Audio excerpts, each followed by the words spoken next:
কচু শাক খাও, জীবন বাঁচাও। তো যাক, থাম্বনেল দেখে তো বুঝেই গেছেন আজকে আমি কচু শাক রান্না করব। তো যাক, সকাল সকাল বেরিয়ে গেছি আর কি কচু ঢোকাইতে।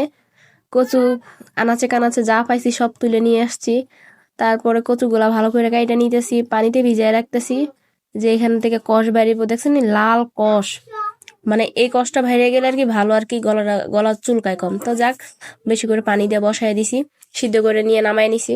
তারপরে দিয়ে দিলাম তেল, তারপরে দিয়ে দিব কাঁচা পেঁয়াজ, পরে একটু মাছের তেলও দিছি। তারপর হলদি মরিচ ময় মশলা যা আছে সবকিছুই দিছি। তারপর ভালো করে কষায় নেব, কষানোর থেকে কিন্তু সবকিছুই মজা হয়। তো যাক, কচুগুলা দিয়ে দিতেছি। তারপর কচুগুলা ভালো করে হইতে হইব আর কি। যত জাল হবে তত আর কি গলা কম চুলকাবে আর কি। তো যাক, রানতে রানতে মেয়ে আসছে, মেয়ে বলতেছে আমি তো কখনো শাক খাই না, আজকে খাবো, তুমি আজকে কচু